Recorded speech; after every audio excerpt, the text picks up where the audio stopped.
Hi everyone, welcome to today's Python mini lesson. In this session, we'll cover the basics of Python variables, strings, and indexing, the building blocks for cleaning and analyzing data. These skills are essential for anyone who wants to join the AI wave and stay relevant in today's workforce. I'm Felicia Williams, a data scientist, teacher, and entrepreneur with over a decade of experience helping organizations, including Microsoft, the CDC, the Georgia Institute of Technology, and other organizations turn data into real impact. My work has ranged from reducing customer churn to building health data pipelines to developing financial strategies that improve revenue and recover unpaid accounts. After this lesson, if you'd like to go further and learn how to apply Python to real-world datasets, check out my full course, Python for Data Science, Zero to Pandas. The link is in the video description. It's designed to take you from beginner to confident analyst. It covers the basics of Python, kind of like what we're doing here. And also, by the end of the course, you'll actually do some real data science work and some analytics and analyze data. So, yeah, without further ado, let's go ahead and dive in. Okay, welcome back to our Google Colab. We set this up before in the previous video, so definitely check out that video if you are not familiar with working with Google Colab. All you need is a Gmail account or a Google Workspace and you get access to Google Colab. It's great for working with Python and data science and data analytics and prototyping basically in the cloud. So you don't have to be at home, you can be anywhere and still work within your notebook. And so we're just extending what we did previously in the same notebook, Introduction to Python. So for our first lesson on variables, just a reminder that variables are containers for storing information. You can store any type of value. It can be a string, as in the first one here we have name is equal to Alice. And so it begins here with some sort of letter N.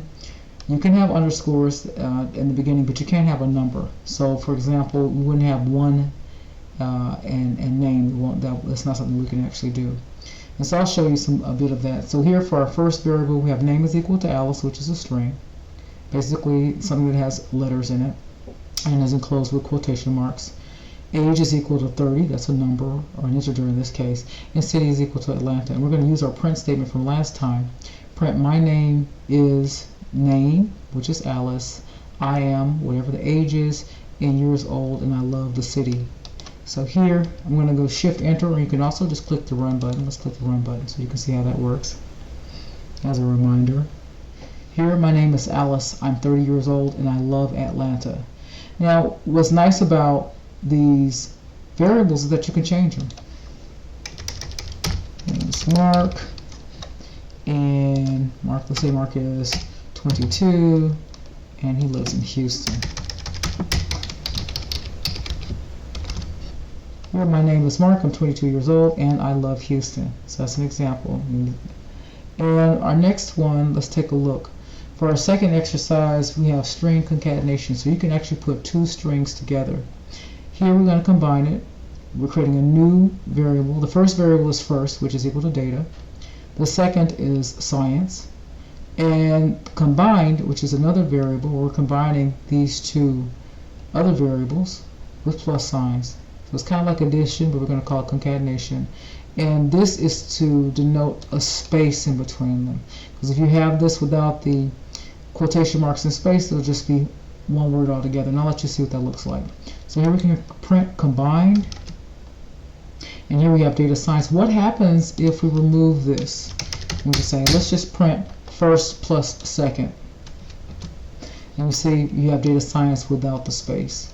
And as before, what's nice about these variables is that you can space there and rerun it. You have data science, and you can have something else here.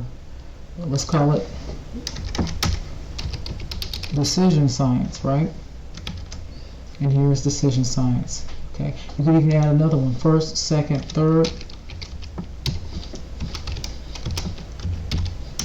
Let's call it class. And here we have combined is equal to first, space plus second, plus, and let's add some space to this one as well, plus our third one, and this is third, and when we add it together, decision science class. Okay, so you can also add variables there.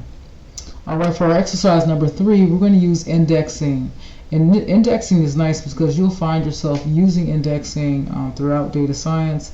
It's also great for subsetting, and those are things that we'll talk about in the course and also in a few other lessons that I have here on Enhance Impact YouTube channel. So here in Python, Python begins with 0 instead of like 1, 2, 3. It begins with 0. So the first letter, this right here, we're going to choose the first letter in the city where we're calling Atlanta, and that first letter is going to be A.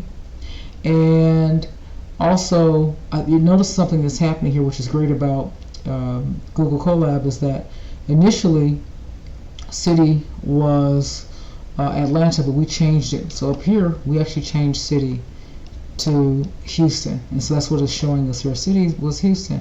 What happens now if we reassign city to Atlanta? Will we still have an H or will we have an A when we run the cell? Because the first letter, or in the 0 position for Houston, is H, but the 0 position for Atlanta is A. So if I run the cell again, is it going to take the H from Houston or is it going to take the A from Atlanta? And we'll see what happens there.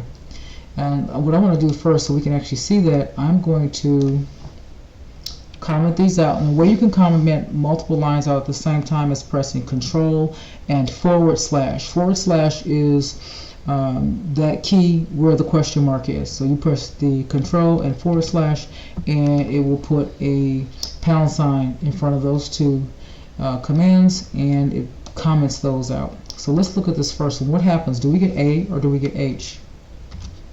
We get A because what happens was that we ended up reassigning Atlanta back to city when we put it here again. Okay, so here we get A. What happens if we put 1 here?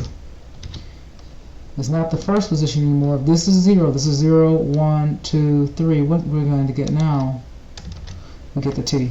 Okay, so that's an example of how that works. You'll also notice when we take a look at this second one, we're going to uncomment it by doing the reverse, just doing Control and /.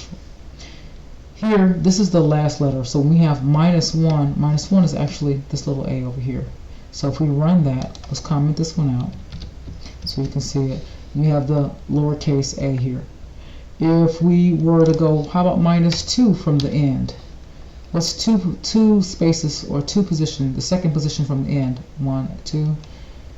Again, that's a T. What about the third position from the end? Oh, I have a problem. What happened? I didn't put the 3 there, right? And so it says, hey, that's invalid syntax. And I'm glad it happened, so you can see that when you are coding, you'll have to debug your code. So you'll run into something that'll come up and says, okay, what happens? You try to like read and figure out, oh, we're missing the 3 here. So let's put that 3 there and run it again. And so that's N. Okay? So that's 1, 2, 3, and that's N. So what's interesting to note is that when we're looking at the very first letter in the front, it's a 0. But when we're looking at the last letter from the back, it's -1. So that's something to keep in mind. And if we want not just one letter or one string from the city Atlanta, we can use this 0, the colon, and 3. And so what happens here is that it selects up to the third position, not including the third one. So it will start off with 0, 1, 2, and then stop. So let's take a look at what happens with that. Let's think about, well, what will we see? What letters will actually show up? We're going to actually see 3 letters in this case. Now comment it, and you get at ATL, which is 0, 1, 2. It stops at 3. It doesn't include the third one. And what happens if you don't want to start at the A position? You want to start somewhere else. You can just change and see what the index is there. So you have 1 and 3, and so you have TL there. Okay, so that gives us the first one and the second one, which is not 0 but T and then L. So that's 1 and 2. It skips the third. If we want to include the third, we can go here. And so now it's TLA, but doesn't include the fourth one. Okay, so that's an example of how that works. Then there is this fourth one. Let's take a look at this one. This is you'll use often when you want to make sure that the values that are within a column or your string values or categorical values that you have, things that are represented by string. So for example, it could be type of car. And you may want this, is it, when I mention type of car, you may have a data set where you are trying to predict the price of used cars. And you have things like whether or not the car is a truck, is it a sedan, is it some other type of vehicle, and you want to standardize the records within the rows, because like you may have somebody putting in information and they may have uppercase sometimes, they may have lowercase, and that can cause some issues. So having a way to standardize the case within within a string is very important. So remember, just as a reminder, I'm going to create another cell here, that if we print city, we get Atlanta because we reassigned it to Atlanta, from Houston back to Atlanta. So it says, hey, we want all uppercase. And so let's comment this one out so you can see what happens when we take city and go city.upper, and making sure to include the second set of parentheses there. And you see Atlanta all in caps. Let's comment this one out and say, well, what do you think will happen if we go city.lower? Of course, it's all lowercase. Okay, so this is a nice tool to have.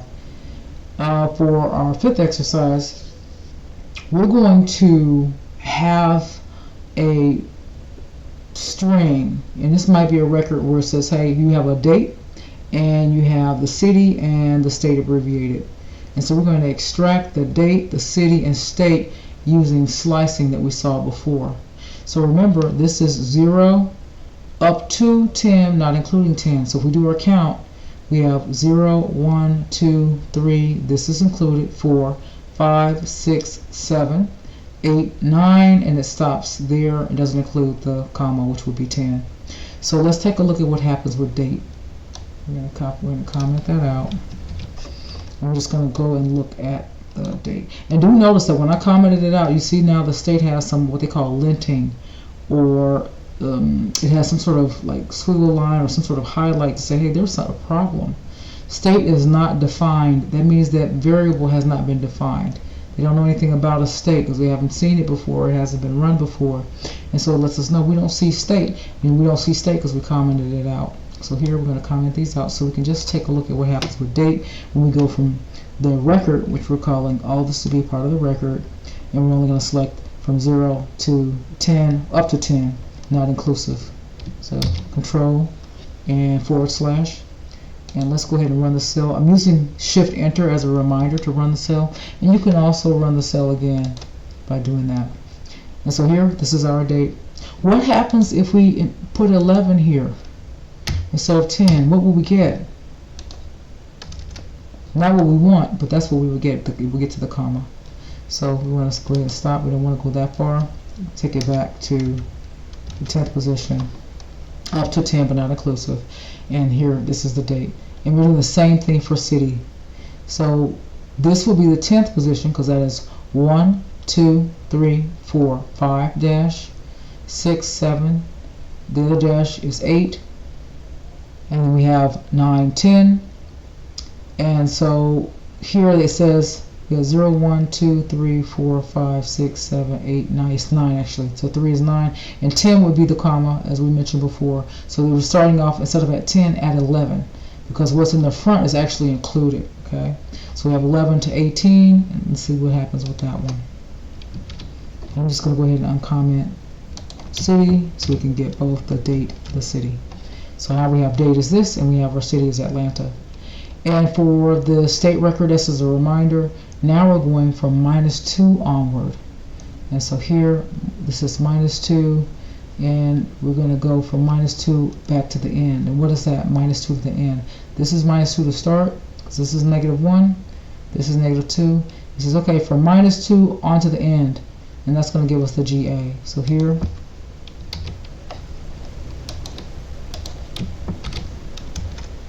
there we go. So this is a very good practical use case. All right, here's another lesson here for us. From the date string, we're going to extract the year as an integer.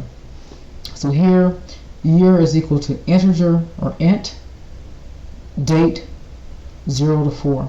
Okay, and here's our date from 0 to 4. Do you remember what 0 to 4 is? It's 0, 1, 2, 3. This part is 0 to 4. So that's the date. And if we just take a look at that, and we have year here, let's get one. Let's add to this one so we can see what happens. Let's print the year. And I'm going to comment out the rest of these here so you can see it. Control Shift forward. And see we have 2025 because it goes 0, 1, 2, 3. And that gives us the 2025. And so that's what that is. Now, alright, and so now we get here, we have next underscore year is equal to year plus 1. So we're going to print next year. And so here, let's go ahead and print it up. And so now you see that this is 2026. What happened here, this was important. This step where we did int, this actually changed the data type. And we'll talk more about data types in this the next lesson. We'll talk about that a little bit more. I think we may have touched on it a bit in a previous lesson. But we'll focus on data types a bit more. But what this does is it converts the string that we saw when we initially had the date up here, when it was in quotation marks. When it's in a string format, this 2025-11-13 is read by the computer as letters. And so what happens is that if we try to add a string as before, let's take a look. Let's do another one here so we can kind of see what's happening with that. We have date as a string, okay? And this is our date as a string for the close of quotation marks. And if I wanted to say the next year is equal to the date string plus 1 and try to print next year, what would happen? So we have an error. So now we have next year is equal to date plus underscore string plus 1. It tells you this is a type error. This is a data type error. You can only concatenate a string, not an integer, to a string. So if it was string plus string, we could do it. So for example, if we had next year plus 1, right, and did that, we would get 2025-1. And before, remember, we added a little bit of a space. So we could do this as long as it was the same type, which was a string. Here it works. But if we wanted to have this to actually be an actual year, an actual representation of something that we could work with or manipulate, we would want to turn our year into a number instead of what this looked like as a string or letters. And so what we'll do here is say, hey, we're going to take this and date string and say, hey, can we do int to this date string? Okay. And now we're going to take our date string plus 1 and print. And so now we have 2026. Okay. So that's what's happening here. All right. And so this brings us to the last exercise, which is designed for you.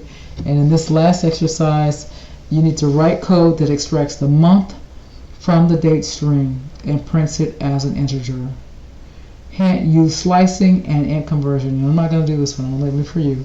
And I have a couple of lessons similar to this in the full course. Definitely check out Python for Data Science from Zero to Pandas. The link, as a reminder, is in the description. And thank you for joining me today. So until next time, be well.